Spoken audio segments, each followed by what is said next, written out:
Oi, amigas! Vocês já perceberam que a gente não tem um bordão? Eu não pensei nisso.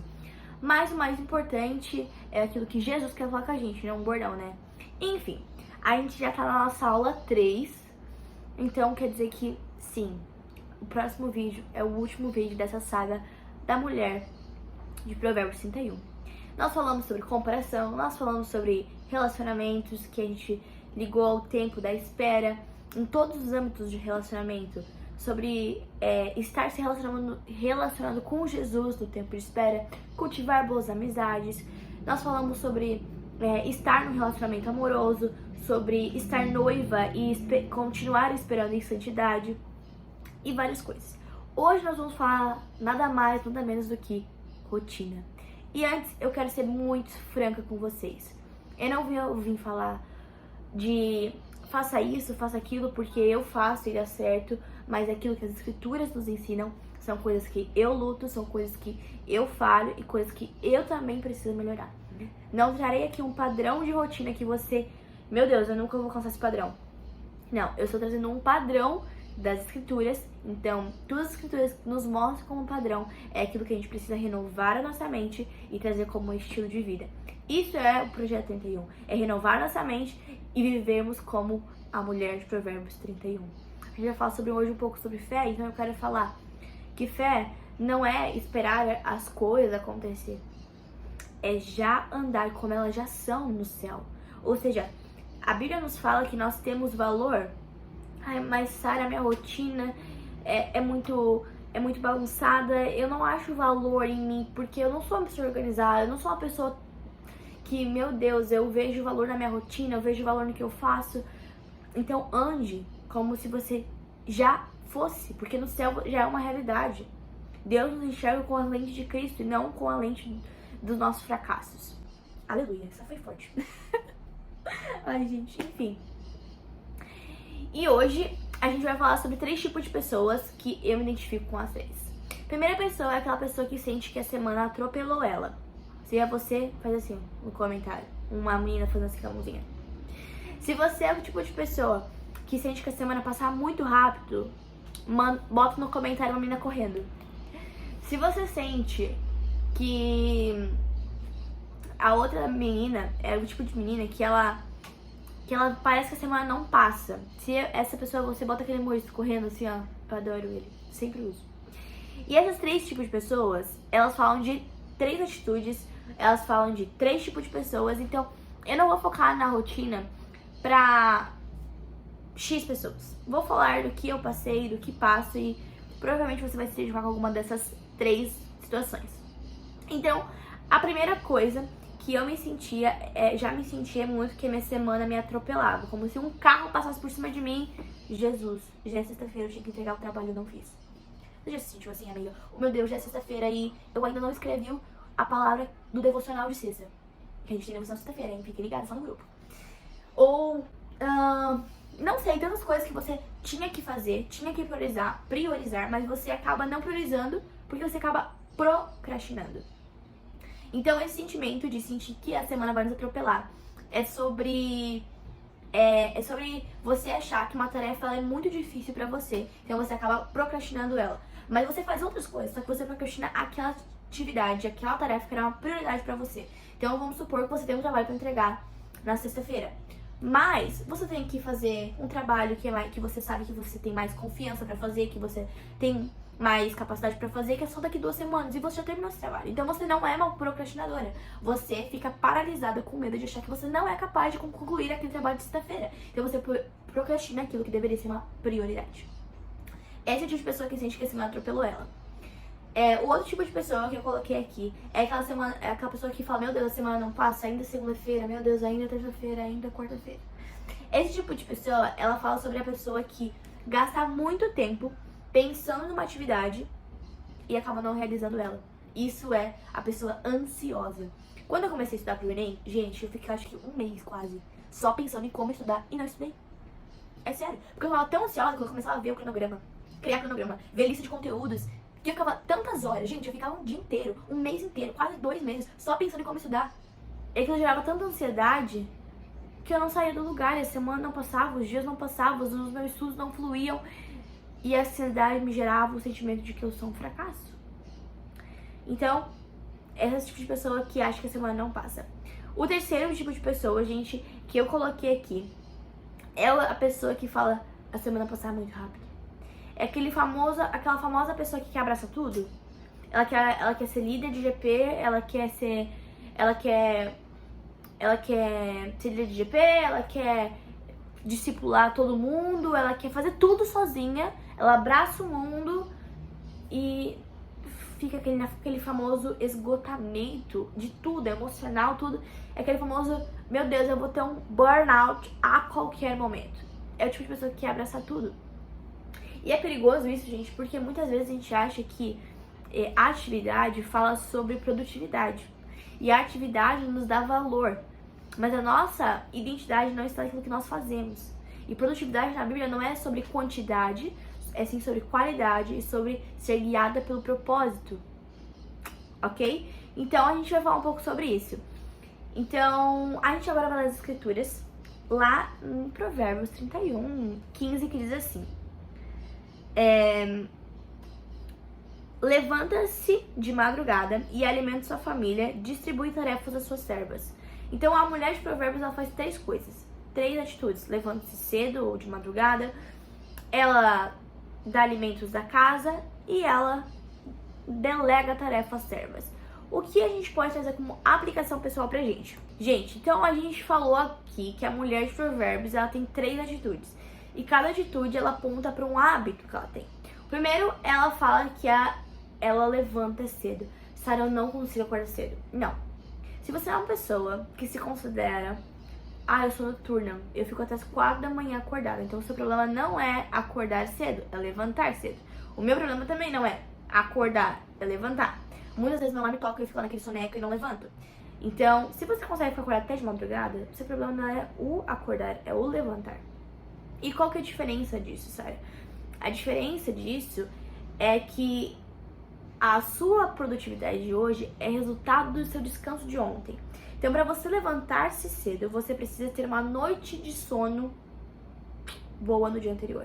Então, levantar-se cedo é sobre ajustar o seu relógio e renunciar ao entretenimento, renunciar um pouquinho de Netflix, um pouquinho de Instagram, qualquer coisa que você faça à noite, um pouquinho, para que você durma mais e você tenha mais disponibilidade para ver o dia de amanhã. Eclesiastes 10:10 diz assim, se o machado perder o corte e não for afiado, é preciso golpear com muito mais força. E termina dizendo assim: ter uma atitude sábia assegura o sucesso. Ou ter uma atitude sábia assegura a produtividade, assegura o desafio de levantar cedo. Então, se você não afiar o seu machado, descansando no dia anterior, vai ser muito mais difícil você golpear a tarefa difícil que é acordar cedo. Entende? Então, discipline a fazer isso, porque a disciplina é o maior presente que você pode dar pra você hoje, pro seu eu de amanhã. E eu tenho uma frase de Abraham Lincoln, que ele diz que a disciplina é sobre escolher o que você quer agora e o que você mais quer. Sara, o que eu mais quero é acordar cedo, porque quando eu acordar cedo eu vou passar tempo com Jesus. Quando eu acordar cedo eu vou fazer isso, isso, isso, meu dia vai render mais. Então, o que você mais quer vale muito mais do que você quer agora. Mas eu quero agora sentar no Netflix, mas eu quero muito mais aprender a ser disciplinada nos meus horários. Então, escolha. Isso é disciplina. Disciplina é uma escolha. E agora, a gente vai falar também cedo, porque ela precisa fazer muitas coisas. Mas lá em Provérbios 30 diz que a mulher que teme o Senhor será louvada. E ela é uma mulher que teme o Senhor. E esse temor tá falando de relacionamento. Então, ela acorda cedo não apenas pra dar comida, pra delegar tarefa, mas pra manter a chama do seu coração acesa. Então, levante-se cedo pra manter a chama do seu coração acesa, do seu relacionamento com Jesus aceso. Então, se desafie a levantar 30 minutos, 10 minutos, 20 minutos para fazer algo diferente, para passar tempo com Jesus, para manter a chama do seu propósito, do seu relacionamento com Jesus acesa.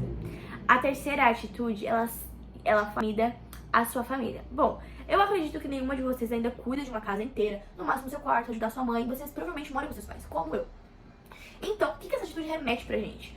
Ela remete que a primeira atitude que você faz, ela é o combustível para todas as outras. Então, o que você faz todos os dias quando você acorda? Essa pergunta e essa resposta são valiosíssimas, porque a resposta pode gerar combustível para outras coisas que você pode fazer.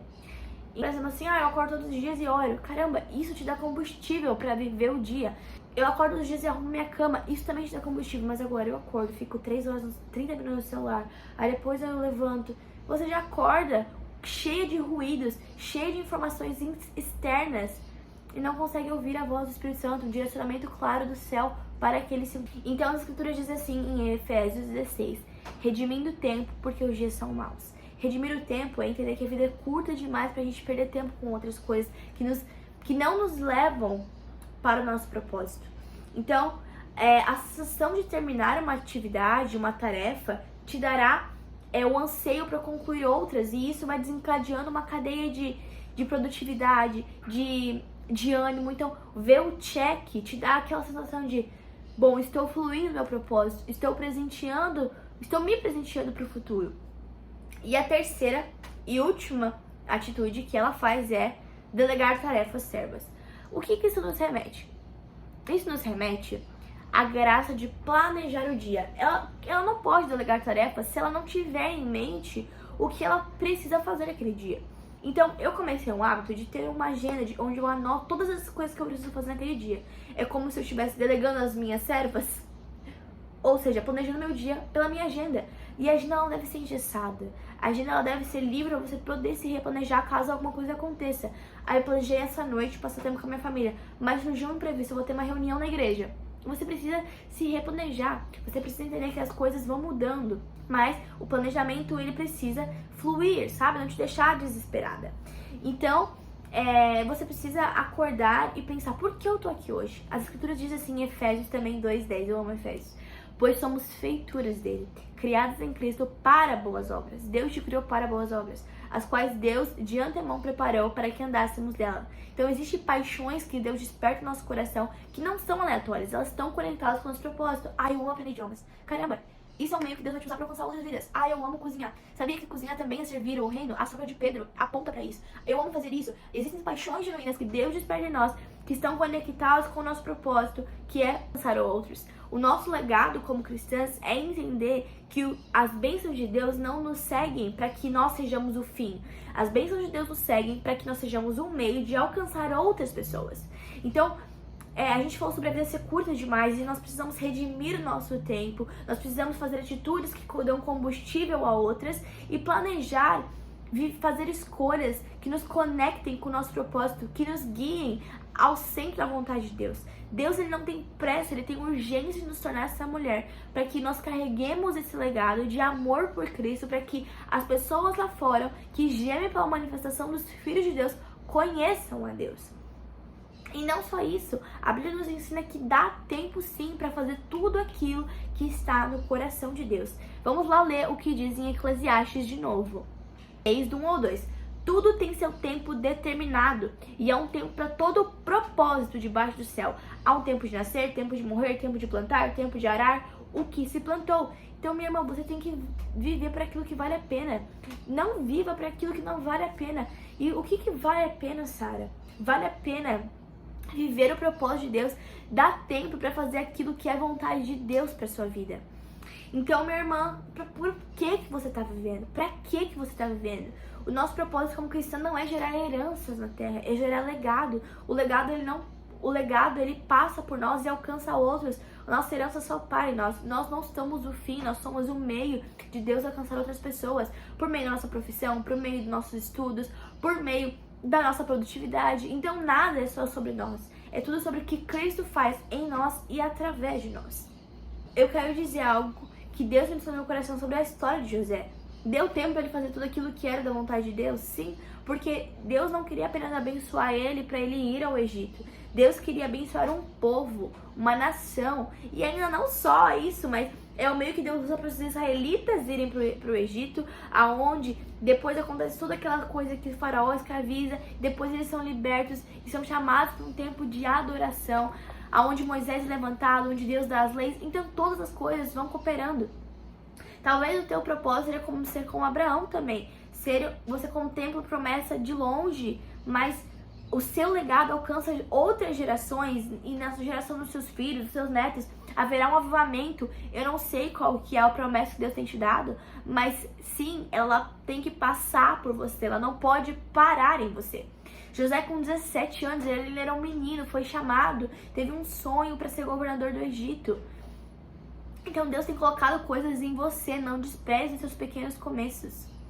Então, antes de Deus ele dar-nos o propósito, ele dá aquele famoso chamado processo.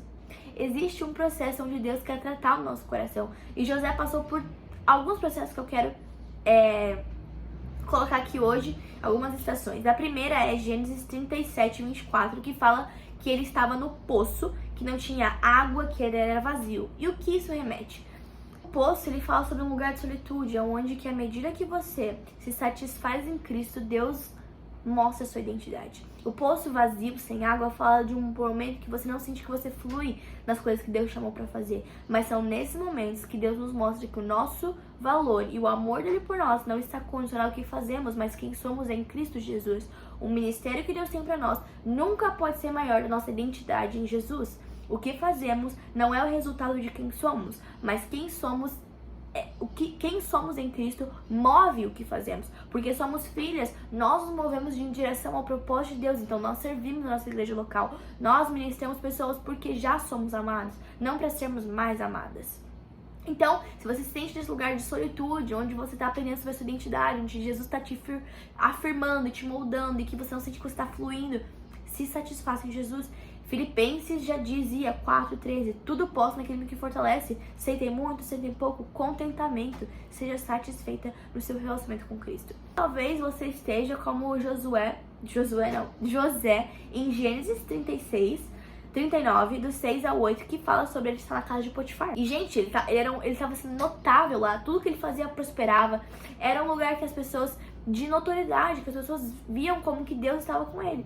E é um lugar perigoso, porque somos convidados muitas vezes a vender nosso propósito e também muitas vezes convidados a vender nossa santidade. Talvez se você tenha uma mulher de Potifar na sua vida, que seja os elogios que você recebe, te convidam constantemente a se vender a um sistema de que você é o centro, que você merece, que você é tudo que você precisa. Ou seja, outra coisa, você sabe aquilo que te convida muitas vezes a vender o propósito e a vender a santidade. Então esse é um lugar perigoso, mas se cerque de pessoas que te lembre que sem Jesus você é nada. Se cerque e se certifique de quem você é em Jesus e que você é um meio para que a glória dele seja conhecida, não para que você tenha glória para si. A gente fala nesse momento de Potifar que você tá vendo as coisas acontecer e talvez você precise deixar algo para trás. José precisou deixar sua capa para trás para não perder seu propósito. Eu quero falar que Deus prioriza o seu coração antes da sua performance. Então Deus quer trabalhar primeiro o seu coração para então te levar a lugares altos. A graça te leva a lugares altos e não apenas os seus esforços. E a terceiro lugar é onde José é esquecido na prisão, que é lá em Gênesis 40. E ali a gente vê que José, ele é usado por Deus para revelar o copeiro e o padeiro do faraó. Os sonhos, ele revela o que Deus estava querendo dizer a ambos. Tive um probleminha aqui técnico e agora voltamos. E nesse lugar onde ele foi esquecido, talvez você se sinta esquecida, talvez você sinta que você não foi reconhecida como você gostaria. De novo, Deus está valorizando o seu coração e não sua performance. As pessoas vão, sim, Deus vai mandar chamar o seu nome, mas é no momento certo.